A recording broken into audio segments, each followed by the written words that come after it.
How's it going, you big beautiful bastards? Welcome back to another video. Today, with the NFL season starting this week, we are going to be simulating the entire 2024-2025 NFL season. It's been 3 weeks.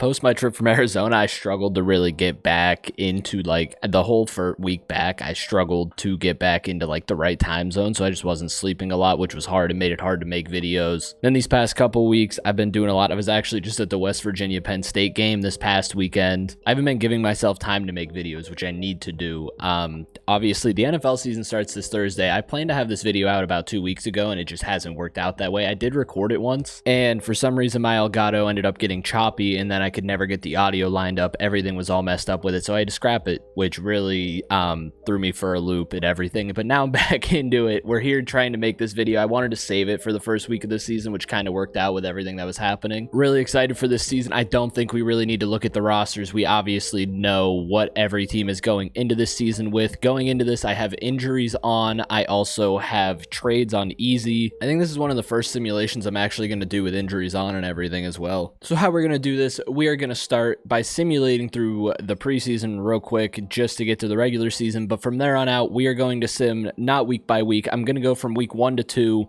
from 2 to 4, from 4 to probably 8, from 8 to 10, 10 to 12, and then from 12 go to 16. Then in week 16, we can take a look at our playoff picture, which teams are fighting for a playoff spot, who's fighting for a wild card spot, which divisions are winding down to the last game of the season, and then we'll watch all the playoff games. We'll watch all 6 wild card games, we'll watch all 4 divisional round games, and then we will watch both championship games leading us into the Super Bowl, where we will find out who Madden thinks is going to win the Super Bowl. The first time I did this, it was the Chiefs. They three-peat. It was actually the Chiefs versus Eagles, which was a crazy storyline because the Eagles didn't have Jalen Hurts. It was Kenny Pickett. Kenny Pickett led them to a Super Bowl. So yes, our week 1 matchups, you can see we have the Baltimore Ravens and Kansas City Chiefs that open the season, Steelers and Falcons, Titans and Bears, Texans and Colts, Panthers and Saints, the Raiders and the Chargers, the Cowboys, Browns, the Rams and the Detroit Lions, and then we have the Green Bay Packers and Philly, the Cardinals and Bills, the New England Patriots and the Cincinnati Bengals,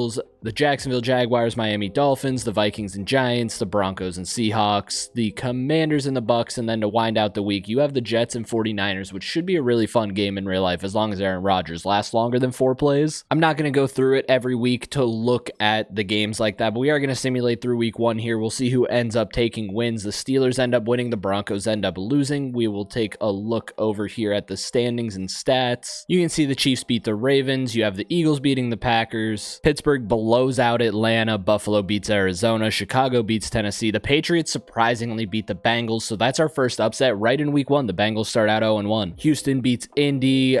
The Dolphins beat the Jags. Carolina beats New Orleans. The Giants beat Minnesota. Chargers lose to Vegas. Seattle beats Denver. Dallas absolutely murders Cleveland 56-7. Tampa Bay beats Washington, giving Jaden Daniels a loss to open his career. The Rams beat Detroit by 2, and the Niners blow out the Jets. We'll take a look at our stats. Every time we do stop, we're going to look at the stats and see who had the best game. This is obviously week 1, so we will see if Russell Wilson cooked week 1. Dak threw 5 touchdowns and 343. Russell Wilson is second with 4 touchdowns and 322. JJ McCarthy had a really good game, which isn't accurate because he's obviously going to be out for the whole season, but this is where we're at. He was going to be the starting quarterback if he didn't. Tua, you have Geno, you have Gardner Minshew, who I do think the Raiders named starter. I'm pretty sure they named Gardner over Aiden O'Connell. You have the tied for highest paid quarterback in the league here in 6th, 7th, and then Jordan Love, Jalen Hurts, Brock Purdy, Josh Allen, Kirk Cousins, Joe Burrow, all the way down here, who had a very bad game. The most interceptions were thrown by rookie Jaden Daniels, who threw 14 for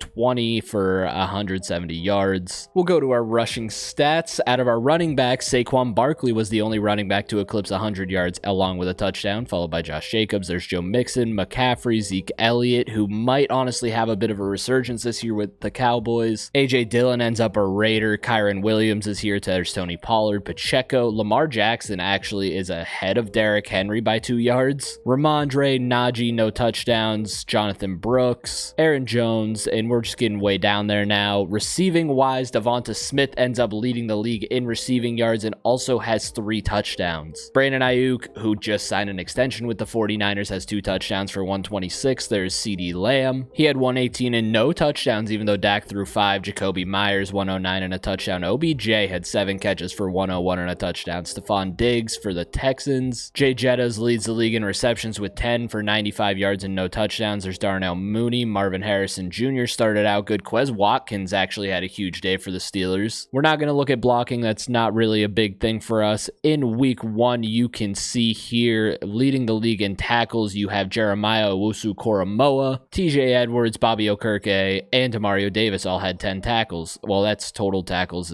or that's solo tackles. TFLs, you have Grover Stewart for the Colts, Christian Barmore, I think it's Barmore, but yeah, Dorrance Armstrong, Jonathan Allen. Okay, so the Commanders had a good game, but they ended up losing. Sacks, TJ Watt opened the season with 4 sacks because he's on a revenge tour to get a Defensive Player of the Year that he was robbed of by Mr. I almost got to the quarterback. Kayvon Thibodeau with 2 sacks. Eric Armstead. So a couple guys had 2 with 1.5. You had Rashawn Gary and DeMarcus Lawrence. So that is your top 3 in sacks, where TJ just blew everybody out of the water. Interceptions, we had nobody with over 2, so there's a bunch of guys tackled with 1. Did we have any defensive touchdowns scored? There was a single defensive touchdown scored by strong safety Rayshawn Jenkins of the Seattle Seahawks. But we will now simulate to week 4. We will see what is going on in the league after that, see what everybody's record is. I'm sure we'll still have a couple undefeated teams. Steelers end up losing to the Broncos. The Chargers are also 1-1. After Russell Wilson's hot start to the season, the Steelers have gone 0-3 since, and now we look and we have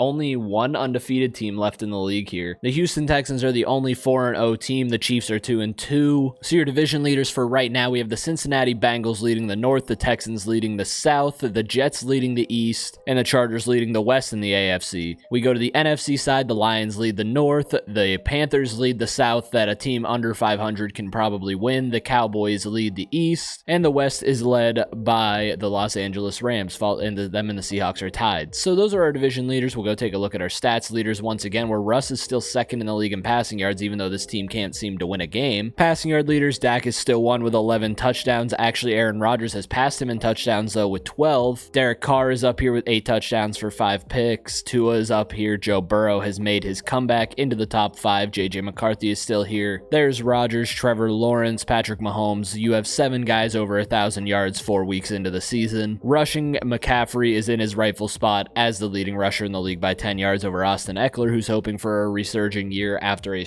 year where he struggled with injuries last year in LA. You have Joe Mixon. I can't believe Joe Mixon's a 90 overall in this game, but I guess I get it. Saquon Barkley is still here. Josh Jacobs is still here. There's K9, Derrick Henry, Nick Chubb, who we do know is not going to be playing in the first 4 games of this next season. But I'm sure after that, we'll see, hopefully, perfect form Nick Chubb. I hope he comes back healthy. As much as I am a Steelers fan, I love Nick Chubb, and I did not like that injury for him. He's a great guy to have in fantasy, and he's also he seems like a very good guy outside of football. Zeke Elliott's still here. Devin Singletary. There's Isaiah Pacheco. We go to the receiving leaders. Christian Kirk is your leading receiver in the NFL with 3 touchdowns. I actually should look who's leading the league in rushing touchdowns. You have 1 guy with 5, and that is Travis Etienne, and other than that, you have a bunch of guys with 4, but Etienne is your lone leader in rushing touchdowns. Christian Kirk, Devonta Smith, Tyreek Hill, Stephon Diggs, Chris Olave are your top 5 in receiving yards. Catches wise, you have Justin Jefferson, Tyreek Hill, Travis Kelce, Jake Ferguson, and Pat Freiermuth leading the league in touchdown catches. You have about 10 guys tied with 4, starting Tyler Lockett, Chris Olave, Michael Pittman, Mark Andrews, Devonta Smith, Brandon Ayuk, Jake Ferguson, and Travis Kelce. We take a look at defense, where you have leading in tackles Logan Wilson for the Cincinnati Bengals. In TFLs, your leader is Cameron Hayward for the Steelers. Your sack leader is now Micah Parsons, where TJ Watt has not had a single sack since week 1. He is followed by Justin Madubuike, along with Frankie Louvu, Cody Barton, Kobe Turner, Kayvon Thibodeau, and now we're into a bunch of guys that are tied with 3. We'll take a look at who has won your players of the week to this point. Russell Wilson and TJ Watt took both on the AFC side in week 1, and then you had Dak, who had 7 total touchdowns in that game, with Bobby Okereke for the defensive, and then week 2 you also again had Bobby Okereke and Dak Dak on the NFC side. And then you had AR-15 and Marlon Humphrey with 3 picks in week 2. In week 3, you had Matt Stafford for the Rams, and Bobby Okereke has had back-to-back-to-back NFC Defensive Player of the Week. Aaron Rodgers is the AFC, and Javon Holland, I think. He's a safety for the Dolphins. I think it's Javon Holland. He had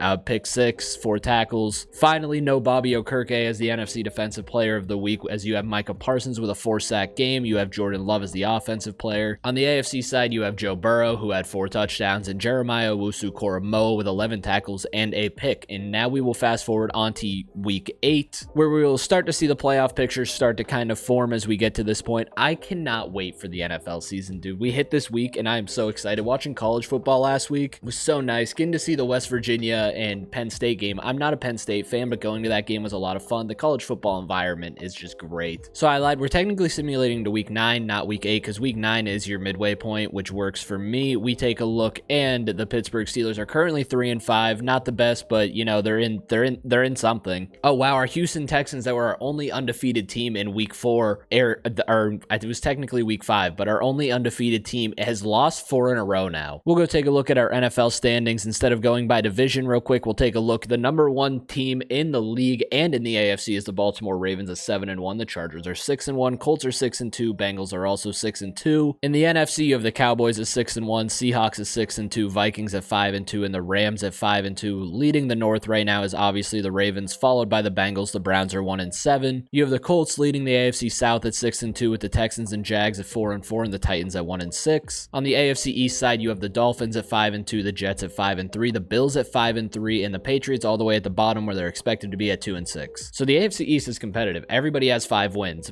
but the Dolphins have had a bye week, so they happen to have 1 less loss and are ahead of everybody else. On the West, you have the Chargers, followed by the Chiefs, who have came back to 5-2. The Broncos are 4-4, and the Raiders are 3-5. The NFC North, you have the Vikings leading it, followed by the 3-4 Packers, the 3-5 Packers, the 3-4 Lions, and the 2-5 Chicago Bears, led by Caleb Williams. In the NFC South, Bryce Young in year 2 is leading the Panthers to a division win right now, followed by the Buccaneers, the Saints, and the 1-7 Falcons with El Kirko. East, Cowboys are 6-1, the Eagles are 5-2, the Giants are 4-4, and the Commanders with Jaden Daniels are in last place. On the NFC West, you have the Rams and Seahawks, both with 2 losses, but the Seahawks have 6 wins. The Niners have fallen off. They are 3-5, and the Cardinals are 1-7. So those are our division leaders up to this point at the midseason mark. We'll take a look at our stats leaders. I think we're to the point where I'm honestly just going to start looking at the top 3 in our stats positions. You can see you have Joe Burrow leading the league in passing yards by over 200 yards with 19 touchdowns, followed by Rodgers with 20 touchdowns, and then Jordan Love with 17 touchdowns and 1895 passing. Austin Eckler has taken the league in rushing yards. He has 141 attempts for 716 and 6 touchdowns, followed by Derrick Henry with 668 and 11 touchdowns, who is also followed by Josh Jacobs with 655 and 9 touchdowns. Christian Kirk is still the league's leading receiver by over 150 yards with 6 touchdowns. T. Higgins has 645 and 4 touchdowns. CeeDee Lamb is still yet to catch a touchdown as we are in week 9. For sacks, you can see Justin Madubuike has moved into the sole number 1 spot, followed by Micah Parsons and Brian Breesy. Your interception leaders, we have Marlon Humphrey with 5, Sauce Gardner with 4, and I think it's Elijah Cooper for the Packers. It's definitely not Elijah Cooper. It might be. I'm not positive, but he's got 3 picks. It's Edrin Cooper. Don't ever listen to me again. I'm not even close, but he's tied with Jeremiah Owusu-Koramoah, Bryce Hall, Emmanuel Forbes, Christian Harris. So there's a bunch of guys with 3. He just happens to be the one that gets a tiebreaker. And then when you go to tackles, Jordan Hicks leads the league, Alex Singleton and Bobby Okereke there, all middle linebackers who are usually the guys that lead the league in tackles. I mean, hell, Bobby Wagner did it for how long? So now we will go on to week 12, where we will take a look at how our playoff picture is forming out. The playoff picture is locked till week 13. So we're actually going to go to week 13 so that we can view the playoff picture. Then we'll look at who has gotten players of the week, because I forgot to do that from weeks 5 to now. The playoff picture is finally opened. We will take a look. You currently have the Ravens sitting at the 1 seed, with the Dolphins at the 2, the Chargers at the 3, and the Colts at the 4. Your wild card teams in the AFC are the Chiefs, Jets, and Bills. On the NFC side, you have the Dallas Cowboys as your number 1 seed, followed by the Vikings, Seahawks, and Carolina Panthers as your division leaders. In the wildcard positions, you have the Philadelphia Eagles, the New York Giants, and the LA Rams, as you have 3 NFC East teams making the playoffs right now. You also have 3 AFC East teams, so the East is dominating right now on both sides, both conferences. In the league, Dak still leads in passing yards with 27 touchdowns, followed by Rodgers, who is slowly catching up. He has gotten the difference to under 200 yards with also 27 touchdowns, and then there's JJ McCarthy with 2,750 yards and 22 touchdowns. Your rushing leader has changed. Austin Eckler falls to second with 994 and 8 touchdowns, and Derrick Henry has 1,017 as he is the first running back to eclipse 1,000 yards with 16 touchdowns. And there's a large gap to third as you have Devin Singletary with 867 and 7 touchdowns. Christian Kirk still leads the league in receiving yards by over 100 yards with 10 touchdowns, and then there's CeeDee Lamb 100 yards behind him at 904 with only 2 touchdowns. Tyler Lockett is third with 839 and 12 touchdowns. Go to your NFL sack leader, where you have Micah Parsons with 11 and 5 TFLs leading the league. You have TJ Watt with 9 sacks and 16 TFLs in second. Justin Madubuike, who was leading the last time we saw, still only has 8 sacks. Marlon Humphrey, who did have a 3 interception game, is still in first in interceptions with 8, followed by Bryce Hall and Emmanuel Forbes, who both have 4. So Marlon Humphrey probably has the interception title locked up unless somebody has a really big game. Your tackle leaders are Demario Davis for the Saints with 96 tackles. Alex Singleton is still in second with 92, and TJ Edwards for Chicago has jumped into third with 90 tackles on the season. We'll take a look at our weekly awards now. We'll go all the way back to week 5, where you had Bryce Young as the NFC Offensive Player and Aaron Rodgers as the AFC Offensive Player of the week, and then you have Malik Hooker on the defensive side for the NFC, and the AFC side you have Divine Diablo. Jalen Hurts was your week 6 offensive player on the NFC side with Joe Burrow, then CJ Mosley winding out the AFC, and then Jadeveon Clowney for the Carolina Panthers with 2 sacks on the NFC side. The AFC side you have JJ McCarthy, who ended up with 3 touchdowns, and then Bryce Hall with 2 picks. Week 7 on the NFC side you get JJ McCarthy and Bryce Hall, and then Joe Burrow and Anthony Walker Jr., I'm pretty sure, on the AFC side. On to week 8, Baker had a great game with 4 passing touchdowns. You have Tremaine Edmonds with an interception and 12 tackles for the defensive spot. Aaron Rodgers with his 3rd or 4th AFC Offensive Player of the week, and then Jalen Phillips for the Dolphins with 4 sacks. Geno Smith is the NFC Offensive, and Aaron Rodgers is Aaron Rodgers is having the season of his life at 42 or whatever he is now. Trayvon Diggs had a pick 6 for the NFC side, and Will Anderson Jr. with 2 sacks on the AFC side. Week 10, Isaiah Pacheco had a big game with 3 rushing touchdowns, and Dak Prescott had 408 passing and 3 passing touchdowns. You had Willie Gay with a pick and 12 tackles, and then Murray Jr. for the Titans with 10 tackles and 2 picks. In week 11, you had Saquon Barkley, who had 3 touchdowns rushing, 1 receiving on 2 catches for 84 yards as well. There's Deshaun Watson having a good game. He ended up with 5 total touchdowns. Jack Campbell had 16 tackles and a pick, and then I'm not even going to try and say his last name, but for the Chargers, he had 5 tackles, 2 sacks, a forced fumble, and 2 fumble recoveries. Then JJ McCarthy steps in, and he has another big game where he gets his 2nd. Pat Pete is back in Minnesota with 7 tackles and an interception, getting a Defensive Player of the Week. Derrick Henry ended up getting 3 rushing touchdowns for the Ravens this week, and then you had Jeremiah Owusu-Koramoah with 12 tackles and 1 interception. And now we will move on to the last week of our regular season, where we look at matchups that could decide a playoff spot, and we will sim on to the playoffs after that. Going division by division here in the last week of the regular season to look at the standings, the Ravens go 15-1, the Bengals 9-7, the Browns 7-9, and Mike Tomlin has his first career losing season as the Steelers are 6-10. The Colts and Jags are fighting for the AFC South title. It doesn't look like the Jags are probably a wild card team, so the loser probably gets a wild card spot and the winner gets the division. The Bills have clinched out their division, jumping ahead of the Jets and Dolphins, where it looks like the Dolphins could potentially miss the playoffs after a hot start. In the West, the Chiefs and Chargers are actually battling for that title, and I'm assuming the loser will also get a wild card spot. As we go over to the NFC side, the Vikings have clinched the division, and the Packers, Bears, and Lions look like they are all out of the playoffs.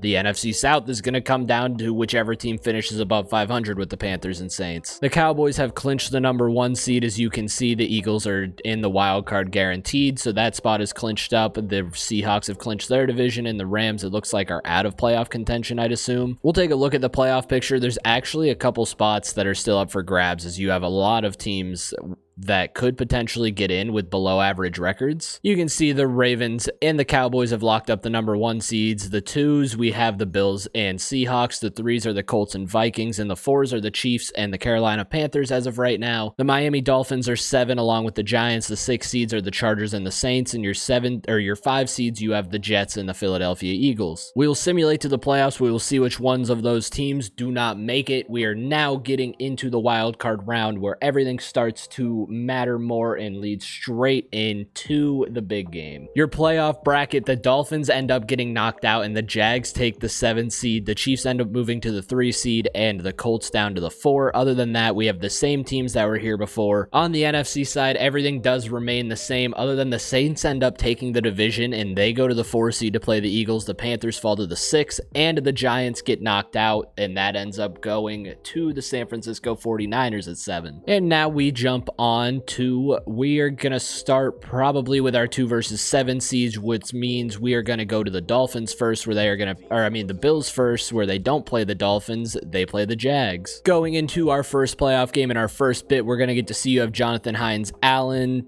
Oluokun, and Evan Ingram as your top players for the Jags. You have Greg Rousseau, Matt Milano, and Josh Allen as your top players for the Bills. This seems to happen a lot when we do Madden Sims, is that the number 2 seed always gets upset or the number 1 seed gets upset, and this is actually a big matchup between quarterbacks with Josh Allen and Trevor Lawrence. You have the lined up kickoff that looks very weird. I still don't know how I feel about it, but we'll see how it goes come this regular season. We're going to simulate to the end of the game. If there's an opportunity to jump into the 4th quarter like usual, we will take it. The Bills end up scoring first. They score 2 touchdowns to 1 field goal for the Jags. It is currently 14-3. The Jags are getting bullied. It is 14-6, 21-6, and it's looking like the Buffalo Bills are going to move on to the divisional round. 24-13, that was a 2-score game. 24-21 is your final score, and the Buffalo Bills knock off the 7 seed Jaguars and will move on, and they will not play the Ravens. You have the 2 and 1 seed, so the winners of these next 2 games will decide who plays who. We're going to stick with the AFC side moving forward. I think the best, we're just going to run down the line. We're going to start with the 2 seed, and next we're going to go to the 3 seed. So we are going to go to the Chiefs versus Chargers, a divisional matchup here in the wild card round, which happens quite a bit, honestly. We're going to expect the Chiefs. That's what I'm going to call. I don't think Herbert upsets them here, but it could happen. It is Madden. It's a simulation. It's not a real game. In real life, no, I don't think the Chiefs lose this game with Chris Jones, Mahomes, and Travis Kelce. Then you have Joey Bosa, Khalil Mack, and Derwin James all on defense for the Chargers. We also still have awards to look at. I get usually in Madden they announce them at the end of the regular season, but we're going to wait until we are into the Super Bowl to announce them and look at them, because that is usually how it works in real life, and I would rather do it that way than just look at it right now. Chiefs score twice. It's early to make it 14-7. The Chargers get 1 back, but it is 21-7, and it's not looking good for LA right now as they are down by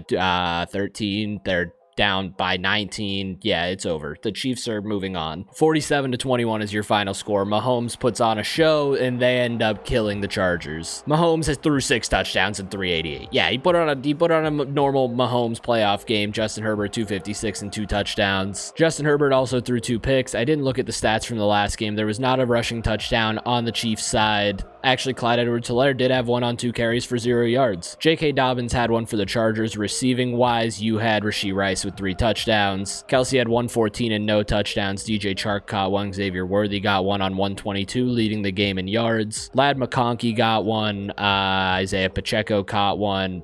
Hollywood Brown caught 1. Mahomes had 6 touchdowns, for God's sake. Now we go on to the Colts and Jets game, where the Colts have home field advantage. AR-15 gets his opportunity at a first playoff game, assuming he's healthy. I should go look at trades. Actually, we're going to do that real quick. We're going to look at trades and potential injuries, because I did have trades on easy, so I imagine trades did happen this season. We'll go all the way back to the beginning and see who was traded. The Chargers traded Darius Davis to the Niners for Drake Jackson. The Chiefs traded Kadarius Toney to the Lions for Amik Robertson. You had Kendre Miller from the Bears traded for Braxton Jones and a 7th. Oh, the Eagles traded Reed Blankenship for, I'm not even going to, Joe Tryon Choi. Nope, not even going there. Tyler Steen for Rasheed Walker. There's really no big trades. The Lions always trade Kirby Joseph for some reason. Sorry, I'm jumping around a little bit. I'm used to following one player, so it's a little weird to like try and follow everybody for me, so I'm jumping all over the place right now. But you can see Dak led the league in yards and touchdowns with 43 touchdowns and almost 4,400 yards. JJ McCarthy jumped up into second with 4,300 yards on the dot and 36 touchdowns. Joe Burrow ended up throwing 4,126 yards for 34 touchdowns. Derrick Henry led the league in rushing touchdowns with 22 and 1,400, almost 1,500 yards. Josh Jacobs is in second with 1,385 in yards and 17 touchdowns, followed by McCaffrey with 1,315 in yards and only 10 touchdowns. Receiving wise, Christian Kirk ended up blowing the competition out of the water with almost 300 more yards than the person in second, who is CeeDee Lamb. Christian Kirk had 1,548 yards with 14 touchdowns. CeeDee Lamb had 1,273 yards with only 4 touchdowns, followed by Tyreek Hill with 1,222 in yards and 10 touchdowns. Your sack leader for the season ends up being Max Crosby, who flies up out of nowhere with 20 sacks and 13 TFLs. Micah Parsons with 17 sacks and 7 TFLs, and then Greg Rousseau in third with 13 sacks and 16 TFLs. Marlon Humphrey, as expected, led the league in interceptions. He ended up with 11 to finish the season, which I think is the most in a season for a long time. I couldn't tell you the last time someone got double-digit interceptions, and I could be way off on that. Sauce Gardner had 5 and JC Horn had 5, and they were in second, 6 behind Marlon Humphrey, who had the best corner season in the league this year. Demario Davis did lead the league in tackle. Well, no, he technically is second. He led the league in solo tackles, though. Total tackles, you have Chris Harris. That's it. I think it's Chris Harris for Houston. It could not be Chris Harris. I could be thinking of the corner, and I could be way off. But then Alex Singleton is in third with 129. As we go into our last AFC playoff game, I do want to say thank you all for watching and clicking on the video. If you, as always, I like to say feel free to leave a like and subscribe, but that choice is always yours. Give me your comments too while we're into this down below on who you guys have winning the Super Bowl and who you guys see winning each division, what you guys expect from this upcoming NFL season, like unexpected. Give me some hot takes. Why not? I do think I want to say I think Jaden Daniels is going to be the best rookie quarterback out of this draft class this next season, but for some reason, Bo Nix, I just feel like Bo Nix is going to have some crazy shit. The Colts end up scoring first. The Jets tie it up. We are playing a close game. It's 14-7. This might be the first opportunity we get to jump in. It is 17-14, 21-17 in favor of Indy, 24. Okay, we got a 4-point game here in the third. We're going to jump by play so I don't just miss it. It's a 3-point game here for Indy. The Jets are about to score again and make it a 2-touchdown lead, and maybe we won't be jumping in this game. The Colts do end up scoring. The defense for Indy needs to make a stop here, and they're letting Aaron Rodgers go right down the field, and Rodgers is looking to put the icing on the cake. It is a 6-point game, though. Our first opportunity to watch anybody play, and our first opportunity to watch anybody, like any gameplay in Madden 25, this is our first sim of the game. AR is going to drop back to throw over the middle. He ends up hitting the tight end, who I don't know who that is. Is it Mo Alley Cox? I don't know who that is. Coming out of the 2-minute warning in the pistol, he has JT behind him with a fullback in. AR is once again going to drop back to throw, and over the middle on the same exact play, he finds Woods, the tight end, again. AR has 372 and 5 touchdowns. He has gotten them right down the field and inside the 30 there, letting the clock run. There's a minute 48 left. AR with JT to his left. He is dropping back to throw again over the middle. Only a gain of 4 on the play, but it's still yards. Dropping back to throw in the hurry up, you have AR who hits JT underneath. Jonathan Taylor gets the first down, putting AR up to 382 and 5 touchdowns. Jonathan Taylor did just get hurt on that play. AR is dropping back to throw from an empty back set. He has time, and he completes it. The running back breaks the tackle, which honestly ends up losing him some yards. With a minute 10, AR in the shotgun with the backup running back now in the backfield with him with the injury to Jonathan Taylor. AR is dropping back to throw into the end zone. He is going to be intercepted by, is that DJ Reed? Yep, DJ Reed. DJ Reed basically just solidified the game for the New York Jets. 1 first down finishes the game. Breece Hall gets it done, and the Jets knock off the division-winning Colts as Rodgers throws 352 and 2 touchdowns, and AR threw 386 and 5 touchdowns. He tried. He couldn't get the best of the old man, so now you will have the Jets against the Ravens and the Chiefs against the Bills on the AFC side. Now we jump onto the NFC side, where you have the Seahawks and the Niners as the 2 and 7 seed. This is another divisional matchup here in the wild card round. This is one I honestly didn't expect. The Seahawks I did not see being at this point, but who knows? Mike McDonald might be doing a great job with Pete Carroll stepping down, and K9 might have had a very good season along with Geno Smith. I mean, Tyler Lockett was in the top 3 for receiving.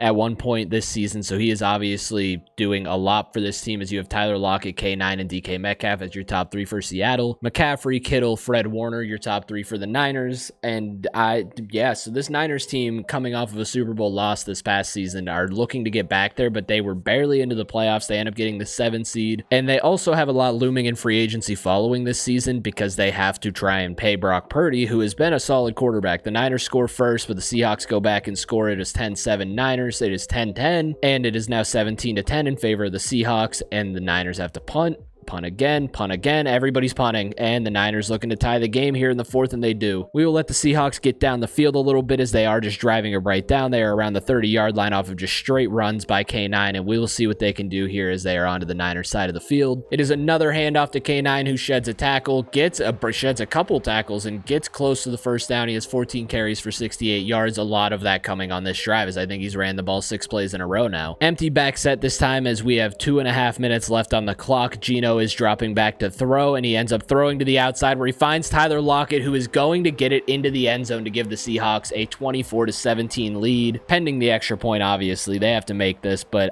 they really don't miss these that often, especially in simulation in Madden. And now it comes down to what the Niners can do offensively. We'll see if Brock Purdy comes out and can send this game to overtime at least, or tie it up. We'll get past the kickoff, and now it is Purdy's time to shine. As we said, this offense doesn't have any major injuries. It looks like Kyle Juszczyk, that might be Ricky Pearsall lined up wide, and then you have Ayuk, Deebo Samuel, McCaffrey going in motion. Dropping back to throw is Purdy. He has time. He ends up finding McCaffrey, who's going to get hit right away by Devin Witherspoon. From the shotgun, it's Purdy again on 2nd and 3. He has McCaffrey in the backfield with him. Motion from the tight end. It is play action to McCaffrey. Purdy ends up throwing, and he finds George Kittle to get them out past midfield. 249 and 2 touchdowns for Brock Purdy up to this point. Coming out in the pistol with McCaffrey behind him. He's again sending McCaffrey in motion. We know this Niners offense loves to run motion. Purdy rolling out on the run, finds McCaffrey for a gain of 1. Not very much was open downfield on that play. The Seahawks defense needs to make a big stop. They are running time off the clock right now. Purdy ends up hitting is that Ayuk over the middle there. Dropping back again is Purdy. He had Kittle open for a second, but now farther downfield, he ends up finding, I think, Ricky Pearsall. Purdy with McCaffrey next to him, once again sending McCaffrey in motion. That's just a classic Kyle Shanahan thing. Purdy is dropping back to throw once again. The Seahawks in man coverage. They have good coverage, and towards the end zone, just throwing it away. Purdy gets rid of it. Coming out in an empty backfield this time, you can see McCaffrey lined up right underneath Ayuk, and then Deebo's on the bottom with Kittle. McCaffrey's actually going to motion towards the backfield here.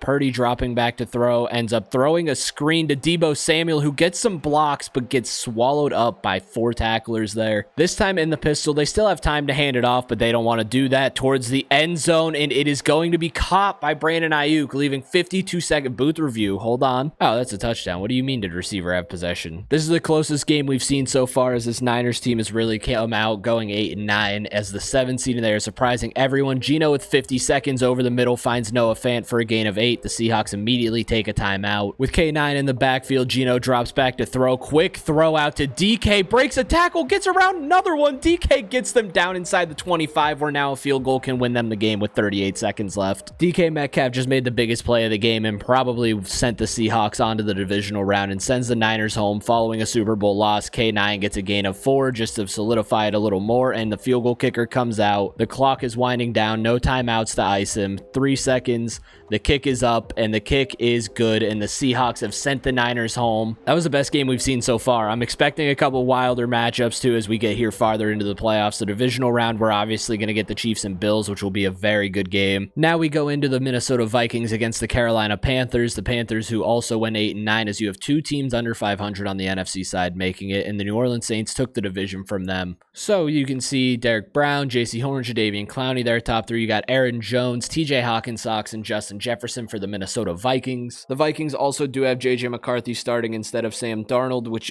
does kind of throw a wrench into this simulation being accurate, but who cares? I mean, he was going to be the starter if he didn't get hurt. The Vikings are up 7. The Carolina Panthers end up getting stopped, and the Vikings take a 14-point lead, and it's looking like the Minnesota Vikings are on their way to the divisional round, led by J.J. McCarthy. Your 2023 number 1 overall pick threw 216 and a touchdown in the loss, whereas J.J. threw 325 and 3 touchdowns. If people have have a problem with JJ McCarthy in here, I apologize. I will redo the sim if it's really that big of a deal. See, I didn't expect JJ to actually win these, so after saying what I just said, I'm kind of upset that I left him in here, but then again, I think this team would have been good with JJ McCarthy, so it makes sense. I should have just taken him out. I should have put Sam Darnold in, but here we are. JJ McCarthy is just the guy. I hope he doesn't win the Super Bowl, but he could. And now you have Philly and the New Orleans Saints, the 10-7 Eagles, who were the 5 seed, and the 9-8 Saints, who were the 4 seed, as we wind out our divisional round games. You can see AJ Brown, Saquon Barkley, and Big Play Slay as the Eagles' top players. You have Tyrann Mathieu, Chase Young, and Marshawn Lattimore. A bunch of defensive guys here for the Saints. I forgot they still had the Honey Badger as well. Yeah, the Eagles are dominating this game, as you'd expect. It is 24-3. I don't think we're going to get to jump in on this one. It's not even close. 24-10, and they're kind of making it a game. 31-13. It's over. 31-20, and nobody wants to score 38-20. The Philadelphia Eagles move on to the divisional round. Derek Carr, 2 touchdowns and 223 in the loss to Jalen Hurts is 288 and 3 touchdowns for the Philadelphia Eagles, where they do have him this time, unlike the first time I did this, where, yeah, they had Kenny Pickett, who also led them to a Super Bowl. So here in the divisional round, you get a matchup of the Baltimore Ravens, the 1 seed, against the New York Jets, the Buffalo Bills against the Kansas City Chiefs, where the Josh Allen-Mahomes rivalry will continue. You get Philly against Dallas in a big divisional matchup, and then the Seahawks and the Minnesota Vikings. Since we are already on Philly, we will start on the NFC side with Dallas and Philly. We already know everybody's top 3. Oh, well, I guess we haven't seen the Cowboys with Zach Martin, CeeDee, and Micah Parsons. There's no Dak Prescott on that list, and you have CeeDee Lamb, who's now the highest paid non-quarterback in the NFL. Or no, he's second. I forgot he's behind Jefferson. Philly ends up scoring first. Dallas responds with a touchdown of their own. A field goal for Philly makes it 10-7. Dallas gets down the field but can't score. We're here in the third. Dallas takes a 4-point lead. Both defenses are playing a great game, and the Eagles can't score there, and the Dallas Cowboys end up winning the game 14-10. I didn't even realize it was in the fourth quarter. That went so fast. So Dak with 302 and 2 touchdowns sends Philly home, and he has finally done it. He won a playoff game, and he is going to the NFC Championship game. The Dallas Cowboys are there for the first time since the 90s, and the Eagles go home. They're not making another run at the Super Bowl, and we will stick to the NFC side, and we will jump over to the Seahawks and Vikings game, where I will be more cognizant and pay attention if we're in the fourth quarter to jump in, because there was definitely an Eagles drive there we could have jumped in on. Mike McDonald, in his first year as Seahawks head coach, has a chance to send them to the NFC Championship game in Dallas, but they have to go through rookie JJ McCarthy first to get to that point, so we will see what happens here as we, I think, go into, yeah, okay, the 12th man has got to make a huge difference here. Minnesota strikes first. Seattle responds to make it 7-7, and now we're just punting a lot. The Vikings can't score there. Seattle punts. We're here, and Seattle's going to go into half with a 14-7 lead. It is 14-10 Seahawks. We are going into the fourth here. The Seahawks make it 21-10. It is a 2-score game. The Vikings are going down the field. They end up making it 21-18. Their defense needs to come up big here, and on a 4th and 1, they do end up punting the ball, and now JJ McCarthy has an opportunity to lead his team down the field and send them to an NFC Championship game, but he has to go 91 yards to do it. In the rain, we're raining in Seattle, which it does 75% of the time anyway. There's TJ Hawkinson over the middle, and he fumbles the ball, and Seattle recovers. We'll watch the Seattle drive to see if they can ice the game. They have K9 in the backfield. They are obviously going to be feeding him the ball, and he goes right around the outside for a gain of 9. I think he could have scored a touchdown there if he wasn't on conservative running. Now on a 2nd and 1, Gino comes out under center, K9 behind him. It's obviously going to be a handoff, and it is good blocks, but the middle linebackers step up to force a 3rd and 1. If this Vikings defense can force a field goal attempt, JJ McCarthy is going to get another shot at it. If not, the game is going to be over. You can see Gino once again hands it off, and that defense comes up big. Do they kick the field goal or go for it? They're going to go for it on a 4th and 1 here from inside the 10. Gino comes out in the shotgun, K9 next to him, a first down, ends it. It is a QB keeper, and Gino gets around the edge and is going to take it in and send them to the NFC Championship game. There was a corner on the edge there that set the edge and just didn't follow Gino. He just froze. The Vikings do get down the field and score, but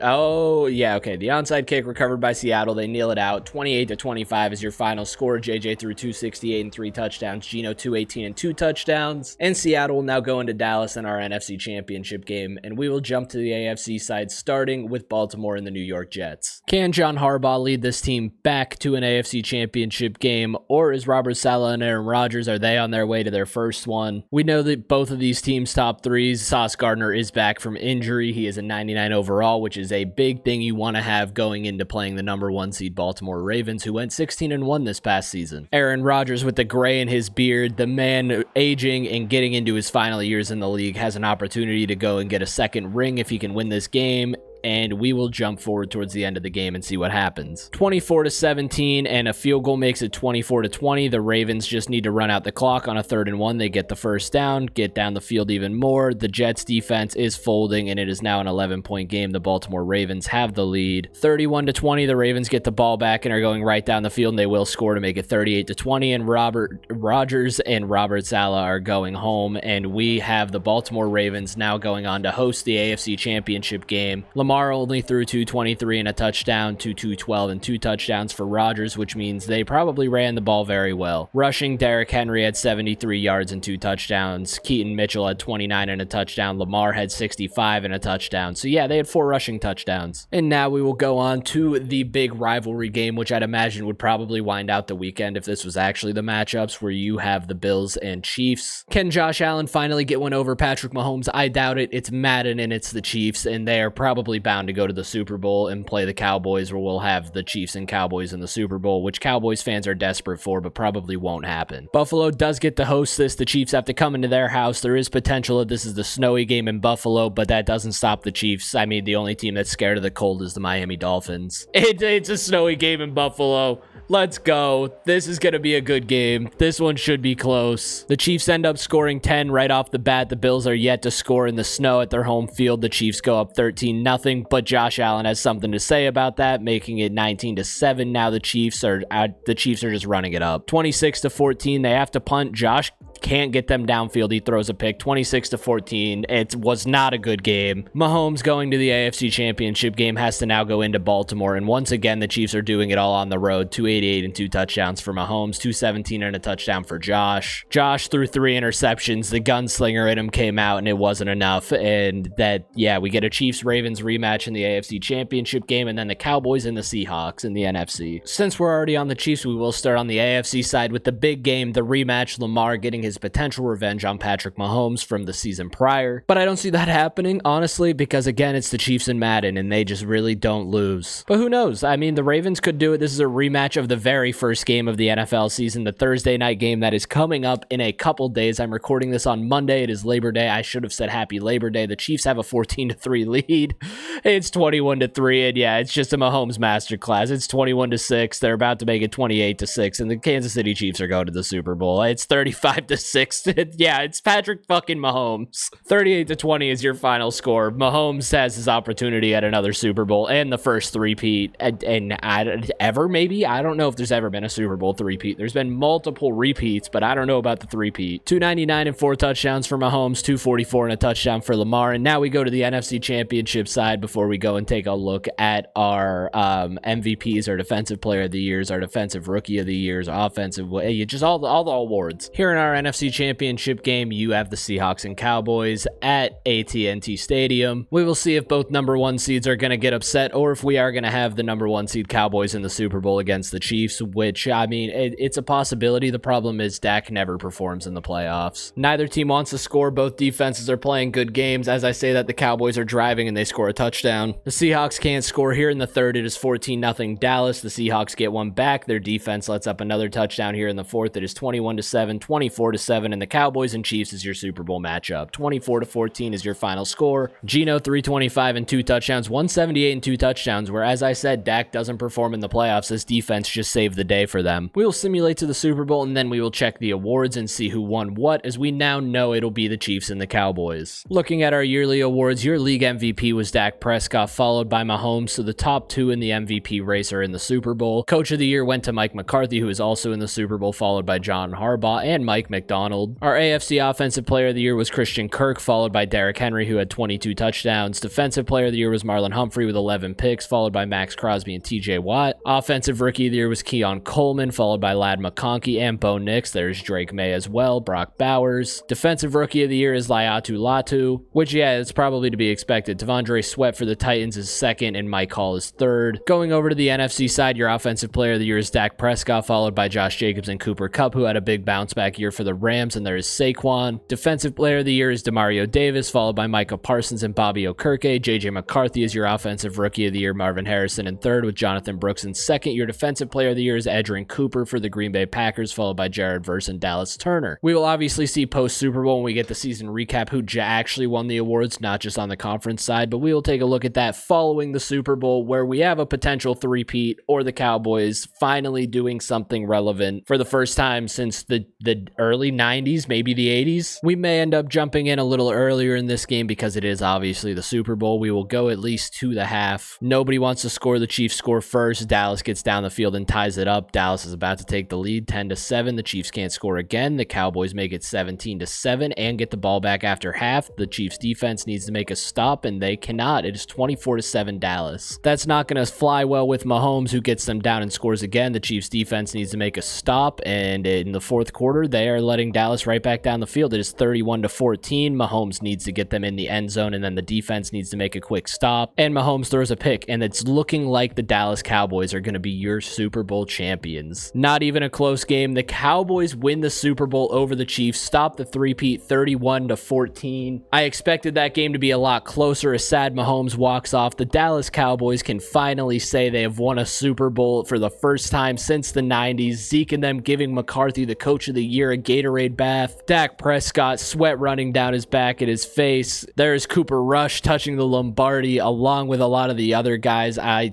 Who's carrying that down? Who is that? You have Jake Ferguson up there as well. Mike McCarthy with his Super Bowl trophy. We will take a look at who our Super Bowl MVP is following the game. Dak threw 299 and 2 touchdowns. That Cowboys defense shut down Mahomes with 170 and 2 touchdowns. He also threw 1 pick. Rushing wise, Zeke had 2 touchdowns on 74 yards rushing. Jalen Tolbert had both receiving touchdowns for the Dallas Cowboys. You could potentially see an Ezekiel Elliott Super Bowl MVP here, but I'd imagine it's going to be Dak. Defensively, Chris Jones had 2 sacks. Micah Parsons had 1, along with 4 total tackles and a TFL. And you also had Derek Anati with a sack, and Osa, I'm not even going to try it. There's so many last names I just can't pronounce. So that is your 2024-2025 Super Bowl champion Dallas Cowboys. Is it going to happen in real life? Again, I've shit on Dallas this whole time, saying they always choke in the playoffs. They're always good in Madden is the one problem. Do I really see them winning the Super Bowl? Not really, but we will view our yearly awards, and I'm assuming you can see... Oh, wait, we have to simulate to the next week. Going into the next week, we will see if Dak Prescott is a regular season and Super Bowl MVP in the same year, and Dak Prescott wins the NFL regular season MVP and Super Bowl MVP. They are now 6-time Super Bowl champions. Mike McCarthy is your coach of the year. Offensive player of the year is also Dak Prescott. Marlon Humphrey is your defensive player of the year. Your sole offensive rookie of the year is Keon Coleman for the Bills, and middle linebacker Edgerrin Cooper for the Green Bay Packers. But guys, I will talk to you all in the next one. Next will probably be a MUT video just to get that started, and then we'll continue from there, getting into the Sims. With the season starting, I'm going to go back to historic Sims. We're going to get off of the rookie train we've been on, and we are going to start doing some historic Sims. I got to do Brett Favre is one that people were asking for. I want to start getting into ones that are outside of football. Someone had a suggestion of a Michael Jordan sim. I could do an Allen Iverson sim. There's just a lot of stuff I can do. So thank you all for watching. I will talk to you all in the next one. It has been fun. Peace out, guys.